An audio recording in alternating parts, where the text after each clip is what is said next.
Ole Miss is traveling to Georgia for one of the top games of the season so far, so we are bringing in the big guns too.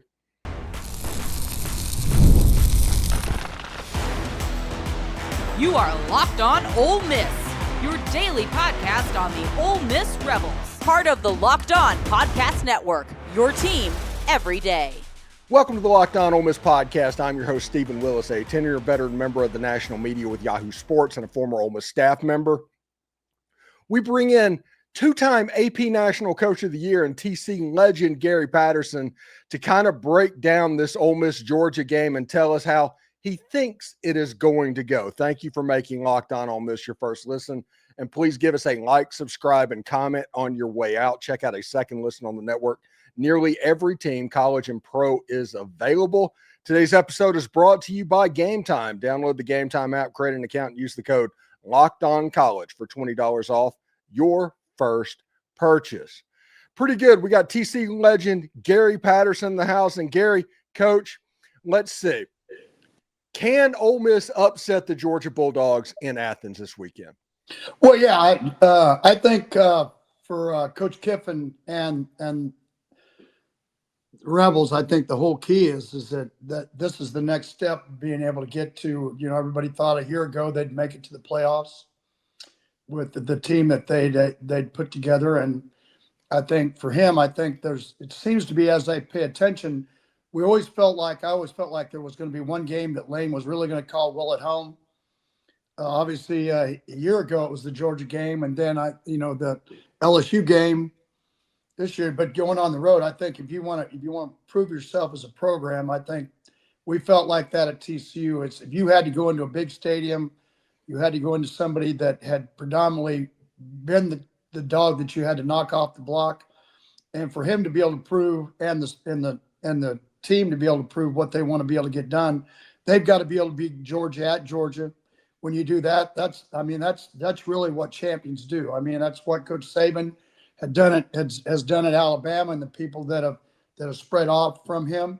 But you know what? The thing that I think gives the Rebels as much of a chance. The quarterback's really playing well. Things we do, but I mean, they really.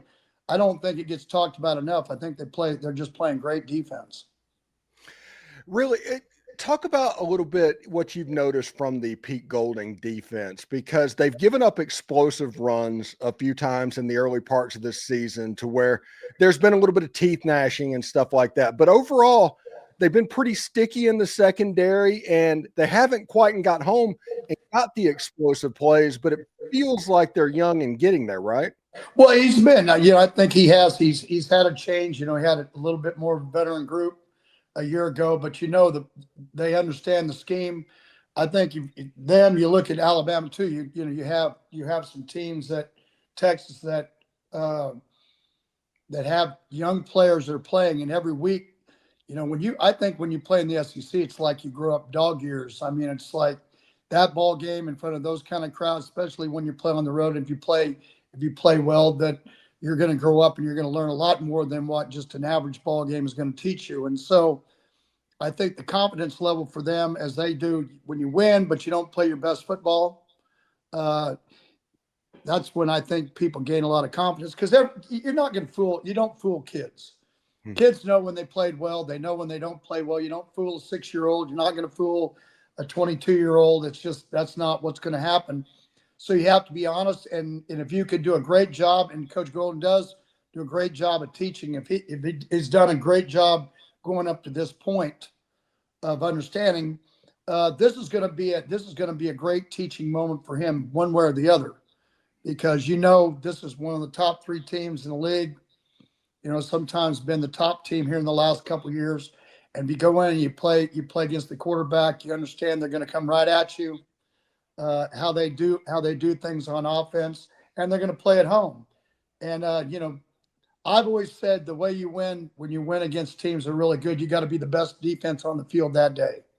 And I think that needs to be their battle cry. On next Saturday, they got to be the best defense on the field, and they can do that, then you can win the ball game. Yeah, and it would be interesting because there's a couple of young kids in Cam Franklin and William Eccles that were like freshman All-American level players a year ago. but you've actually seen them over the course of the last 2 or 3 weeks start to grow up. Talk about what do you think the learning curve is for the defensive line front seven players?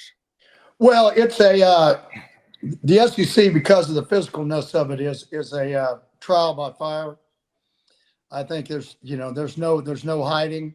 If you don't stop people in the SEC when they come, they're going to come right at you, and so you don't get to hide, and so you have to grow up. Obviously, they've been around it for a little bit, but when you do be able to prove that happens, then that's the fun part, because then you get to rush the passer when it comes to the front guys, and then the defensive coordinator gets to dial up all those things that you work on in walkthroughs. But if they can run the power and they can run the hard zone and they can double team and they can and they can get up to the next level, there's not really any good answers to that.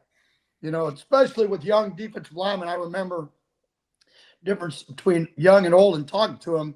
You have a young defensive line, and when they come off the field, you ask the first guy, well, how'd you get blocked? I got double team. You ask the next team, he says, I got double team. All four of them got double team. Well, how'd the linebackers get blocked, right? And then you got an older guy, and he said, go, coach, he used his right hand, and he chipped up, and I had to grab him here. This had to happen, and all this goes on. And then you go, you know what? We got a chance to win, and we got a chance to be good because these guys talk the same language that I do. And so coaches always know that on the sidelines. That's the cool part of the tablets now, where you can really do a better job of teaching, because you don't have to wait till Sunday to see the video and show your kids so they can see it. Now, I think probably all coaches have done this, in the spring and then in fall camp and everything else, you practice that. And so you have those conversations going into it. So I think the education part of teaching in college football now on live game day is a lot higher, because you're able to show and teach. You don't have to learn it on Sunday after it's done. Coaches see it, but not necessarily does the kid, especially a young player, get a chance to see that. And you can see the changes. And, these teams have played each other enough that they know each other really well. And so sometimes it comes down to it comes down to the one-on-one stuff, because there's not really anything you're going to do that's going to fool somebody. You may get a couple plays, but it really comes down to who's going to be the most physical, who can do it for 4 quarters, and who can make plays, and who's going to screw up. And that's what I said before. It comes down to you got to be the best defense on the field that day. It can't be, and takeaways play a big in a game like this. Yeah, it's going to be absolutely huge. When we come back, we will move to the other side of the ball, Ole Miss's offense versus the Georgia defense, with Coach Gary Patterson right here on the Locked On Ole Miss podcast right after this. All right. Next of all, I want to tell you the holidays are going to be here before you know it, which is exciting, but getting your home ready for guests and celebrations, it can feel like a lot. Maybe you want to change your serveware, or your guest room could use new bedding.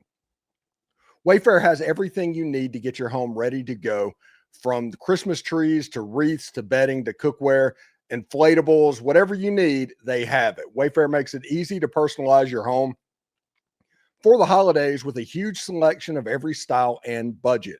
And with free and easy delivery, even on the big stuff, you can get everything you need without the hassle of huge delivery fees. I love how easy it was to find pieces that fit my style and budget. Everything was in one place, and checkout was a breeze. Delivery is fast and free, which is a lifesaver, by the way, during a busy time of the year. So get organized, refreshed, and ready for the holidays for way less. Head to wayfair.com right now to shop all things home. That's WAYFAIR.com. Wayfair, every style, every home. And also, the NFL season is here, and FanDuel has an offer you do not want to miss. Right now, new customers can bet just $5 and get $300 in bonus bets if you win. That's right. Pick a bet, put down $5, and if it hits, you'll unlock $300 in bonus bets to use across the app. I love how FanDuel gives me so many different ways to play. I've built parlays, tried player props, even followed the live lines during games. It makes watching football even more exciting when you have a little something riding on the action. Whether you're a casual fan or love diving into the stats, FanDuel makes the game day experience so much better. So what are you waiting for? Visit FanDuel.com to download the FanDuel app today and get started. Do us a favor, like, subscribe, and comment on the video. Subscribe to the podcast on whichever audio podcast you're listening to this right now. Give it a 5-star review as well. It costs nothing but keeps everything free. If you want more, join the Insiders program on the subtext link down below. No trolls, 14-day free trial, and the easiest way ever to cancel. So give it a try. And don't forget to check out a second listen on the network. Nearly every team, college or pro, is ready for you. All right, Coach, one thing that's interesting, Austin Simmons got all of the buzz going into this season for Ole Miss, but he got injured in the Kentucky game, the second game of the season, and Trinidad Chambliss comes in. This is a Division II transfer from Ferris State. So you've got the film. You're going through the transfer portal. You see this Division II player. How do you handle that situation? Well, I don't think it's no different than John Mateer. I think there's good players everywhere. You know, there's one thing that I can tell you that athletes can use to their advantage now. Used to be if you were a late bloomer or you're a guy that developed later on in your career, you know, if you started low, you were never going to be able to get to the highest division. And that's just not what the case anymore. Any school I've consulted at now, Baylor, Texas, you know, and other people I've talked to through it. One thing they do, they have a whole department. All they're doing is looking for players at every level. Who's the best player on their team? What does he do? And what's his height? What's his potential? And I think that's the same thing that happened in this case. I think you find a guy that can mature in this game. He came from Incarnate Word. Here's your guy. I mean, yeah. You end up having a guy that grows up. Cam Ward was from Incarnate Word that went to Washington State. Then he ends up back at Miami. You've got Mateer, which he starts. He goes to Washington State, and here he is at Oklahoma. And you have the young man now at Ole Miss. It's doing the same thing. You go find players. I think that's what people don't understand. You know, I was known for taking guys that maybe were like tailbacks and turn them. I think in 2005, our 11 defensive linemen, 8 of them were tailbacks in high school. And the reason was I needed a speed factor at the time. Back in 2005, I'd only been a head coach for 5 years. And I knew how I wanted our defense to run, but at the time I couldn't recruit against A&M or Texas or LSU or anybody that came to the state. And so you had to do it differently.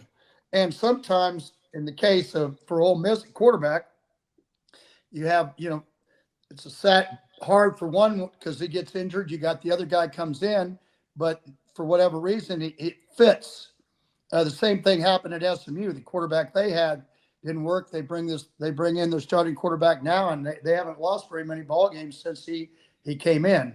You put that with a great defense on a daily basis, and you're always going to have a great formula for winning a lot of ball games. And so I'm a guy, being a defense guy, I hate playing against those dudes that you can't play every coverage underneath the sun because they can just take off and run with it.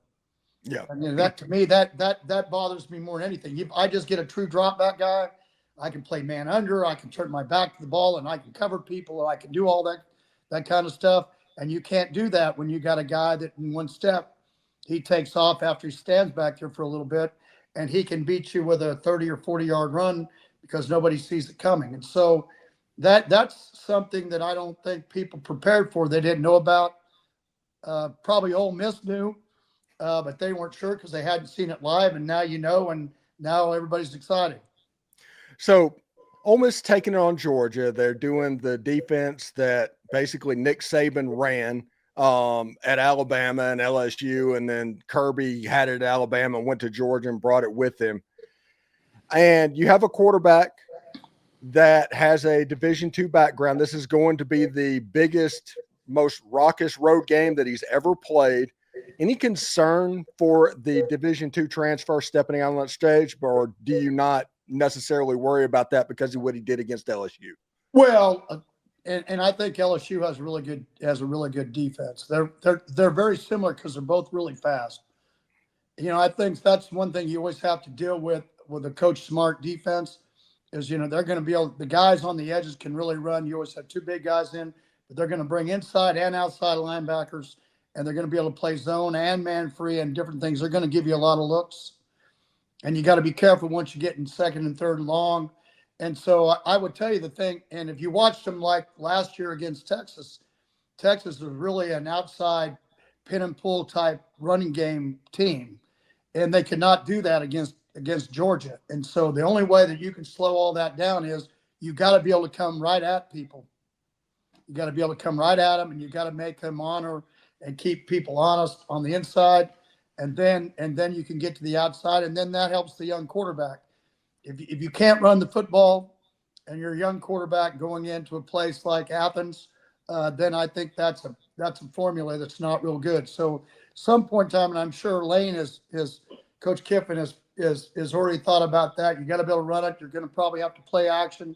You've got to use the positives of getting some confidence in a young quarterback early, where you get him out on boots, where it's a run pass type decision, to where he can start getting the flow of the ball game. I think if that happens for him and he gets the flow of the ball game, because early, that's one thing we always wanted to be able to do is we knew as a young quarterback, what are they going to try to do to get him to where he gets some confidence?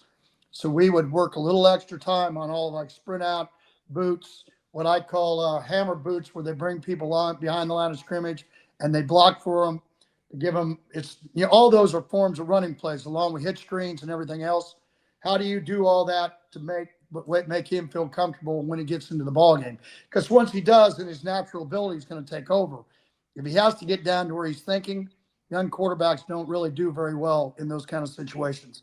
That's what older quarterbacks do, is they think. So I would tell you that somewhere in the plan is they got to be able to come right at Georgia. They got to be able to make them rely on that they have to stop the inside run game, then be able to come to the outside, get all your boots and your play action stuff going, and then you're able to open up things where you can throw the ball down the field.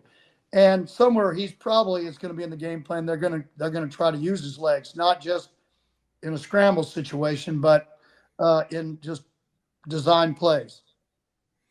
It should be interesting to see. All right, when we come back from our final break and do our final segment, we'll talk to Coach Patterson about the Ole Miss Georgia game and what he sees happening in the game itself. A little crystal ball time coming up. But first, I do want to let you know, college football is back, and I could not be more excited. The tailgates, the rivalries, the energy in the stands, just nothing like it. But let's be real. Actually getting tickets can feel more like a battle than the game itself. Endless queues, hidden fees, prices jumping at checkout. That's why I use Game Time, the app that gives the advantage back to fans. It's the easiest way to score last-minute tickets at the best prices with no surprise fees. What you see is what you pay. I pulled up Game Time, and in just a couple of taps, I saw amazing deals all over the place. I'm talking about your favorite college football games for as low as like $25. The app made it super simple. You could even see the exact view from the seat you're buying. So take the guesswork out of buying college football tickets with Game Time. Download the Game Time app, create an account, and use the code LOCKEDONCollege for $20 off your first purchase. Terms apply. Again, create it. That's promo code LOCKEDONCOLLEGE for $20 off. Swipe, tap, ticket, go. Download Game Time today. All right, Coach Patterson, let's do this. All right, Ole Miss and Georgia. Georgia is a touchdown or so favorite in this game, which is kind of rare. Georgia's normally a double-digit favorite in games like this, so it's a little bit tighter than they're used to. They're doing the stripe out stuff. How do you see this game going, and what surprises do you think Georgia might have for Ole Miss? Well, the strength of Georgia is they have a Saban playbook, and as they've had it for a long time. I think one of the reasons why Alabama, with the new head coach, has had success against them moving the football is that they're not a Saban team. He's a new guy with new ideas. You can't open the playbook before this book that everybody has on everybody, and you open it up and say, well, here's how they play technique in quarters. This is how they play technique in man free. This is how they adjust. Here's how they do everything. I had one of the things, I got beat a couple years in a row by SMU when Coach Dykes went there, and one of the things was I had 4 or 5 coaches that had coached for me that were on his staff. And so I think one of the things that would be an advantage for Kirby is to switch it up and not do things the way Georgia does things. I think one of the things that helps Lane and Ole Miss is that, Lane, the way he calls and the way he puts plays together, especially in the passing game, I think that has always lends itself to a positive, and why people have a hard time figuring him out, because he doesn't live by the Coach Saban playbook. He calls things differently, and he's got a lot of imagination and how he does things. And so I think those are the 2 advantages. Georgia, I think, has got to be able, their strength is their speed on defense. And I think it would help them to make sure that they don't look like the same team that Lane's used to be playing like he did in practice, because they win against each other, right?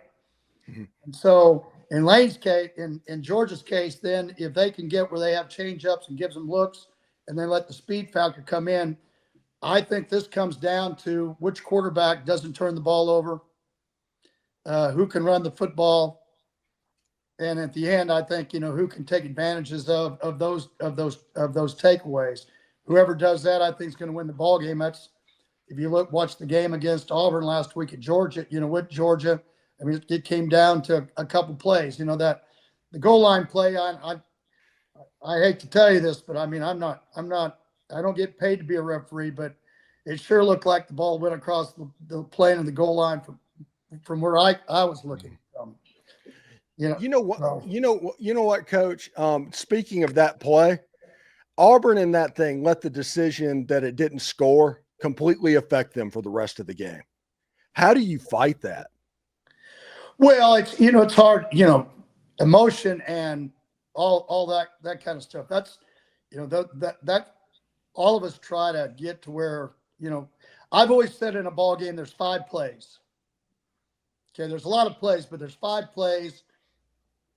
And how many you win of those 5 plays that are change type plays is going to end up being the team that wins the ball game. And if you can win 4 out of 5, then there's a great chance, which, usually club maybe a punt block or a punt return, like Texas did in the Red River Classic Saturday. Then it really kind of resonates and really brings to light everything that goes on. But, it's somewhere when those 5 plays happen, you've got to be ready, and hopefully you have a better play than what they do. And you hope that you make plays and put it in your favor, because in tight ball games, which now in the conference games in the SEC, I think one of the things you have is everybody's played each other. Everybody understands how they played each other. It was like when we were in the Big 12 and you played everybody every year. You weren't going to fool somebody. You weren't going to fool anybody. So you had to come up, you had to think about in the offseason how you're going to tweak. I'm pretty sure, I would bet both head coaches had done enough of their self-scout, knowing what kind of ball game this was going to be and what was going to be on the line. And they both already had things up their sleeve before the season even started, before they even started 2-a-days. And I'd be really surprised if that didn't happen. That didn't happen. So if Georgia can give them different looks than what everybody's used to playing when they play Georgia, and the quarterback can outplay the quarterback from Ole Miss, then I think they win. If the young quarterback from Ole Miss comes back and he plays and he makes plays with his feet, along with doesn't turn the ball over and is a good commander of everything going on, and they play the kind of defense and don't give up the big plays like you talked about in the run game, then I think we're all going to be watching the game, and it's going to get a lot of viewers, going to have a high telecast. So yeah, it should be pretty interesting. All right, before we get out of here, I do want to ask you this, because you were at TCU for a very long time, and during that, they started out with the dissolution of the Southwest Conference, not having a seat at the table at the original Big 12. And TCU was one of the original teams that had to kind of fight their way back into relevance, because they started in the Mountain West and they did Conference USA. They were kind of all over the map. but they finally got back to the Big 12 and having a seat at the table. What was that whole experience like? Well, yeah, it really, it all changed. We came in 1998. As I tell people, I was there 25 years. I came at 37 and left at 62. That's what 25 years is. But you came, we were in really in the WAC the first couple of years. Then we went to Conference USA. Then we went to the Mountain West. Then you end up for a little bit in the Big East, and then we ended up in the Big 12. But the thing that we had, I don't think things really changed until we started going in a different direction up in 2005. We were actually 5-6 and first losing season in 2004. And really nobody paid any attention to us. And we went up to Norman and we won in a close ball game. And that kind of changed. We ended up 11-1. And then we kind of just kept going forward, and I told people in 2004, someday I said, we're going to go to a BCS game. And they laughed, young head coach, glad you got enthusiasm on, and then in 9 and 10, we go to the Fiesta Bowl and then win the Rose Bowl. And then, we get into going and said, someday, I said, we're going to build things and we're going to do things. And I had a guy sitting right next to me and said, I really like your enthusiasm, but there's no way we're going to raise the amount of money we need to raise to get a new stadium and to change our course. And we were able to do it. I think you just have to fight through. And the one thing that I think that was really cool is that I had a conversation with the mayor of Fort Worth in 2008. And I just asked him, it was in the spring and it's just got done with spring ball. And I just said, why is it that Fort Worth and TCU really don't get along? Because I said, I think the only way for Fort Worth to grow is for us to become the front porch, not the most important part, but to be the most visible. And I think the only way that TCU can become what it needs to be is Fort Worth has to grow. And to be honest with you, now some 15, 20 years later, they're both just outstanding. They're both, they don't even look the same as what they looked like when we first started in 1998. And so it changed. And, you asked me about the Ole Miss game in 14. I will tell you that the whole key, and I actually told Coach Freeze this after the game was over, the whole key for us understanding what was going to go up front was where the tight end lined up on the offensive tackle. Our defensive line called their slants and their pass rushes the whole night. If he was lined up, if he straddled him or he was outside of him. And we knew which way the ball was going. And after that, he changed his whole deal. And you'd think was that we were able to understand which way they were going to do slide protection. We also knew which way the counters and the line and the counters and the zones were going to go. And by the way, that tight end was a really good player and still a really good player playing in the NFL at that time. And so there's another guy that didn't he walk on at Ole Miss one point in time? Tight end, Dawson Knox. Yeah. And so at the end of the day, it's, you find players everywhere. And, and the state of Mississippi's has got some great athletes. I think if I'd had a couple more from there at TCU, probably we would have won a national championship. So great ground, great people. Anytime I've ever gone down there, it's always been great. Well, thank you very much, Coach Patterson, for coming on the show. And I will talk to you a little bit later on the week whenever I go do the Amazon stuff that you are on. So thank you very much for doing this, and we'll talk to you later, Coach. Oh, no, it was a pleasure. Thanks for having me on. All right. Thank you. All right. Thanks again for making the Locked On Ole Miss podcast your go-to source for Ole Miss sports. We pride ourselves on offering the most comprehensive perspectives, which is why we're the front door of Ole Miss. If you don't believe me, Google Ole Miss podcast and see how much we come up. Please don't forget to subscribe, like, and comment. It helps the show, and it's completely free. Your support means the world to us. On another big moment for Locked On, college football fans, Locked On and Fire TV present College Football Kickoff, your ultimate college football weekly preview. Drake Toll of Locked On Big 12 leads the conversation alongside two-time AP Coach of the Year, Gary Patterson, who, hey, did a great job today, and former college star Jesse Holley on Locked On with Locked On's local experts. A college football preview that only Locked On can do. Catch College Football Kickoff every Thursday throughout the season, only on Fire TV. Hotty toddy, and remember, analytics is just the old English word that means bad football. We'll talk to you tomorrow.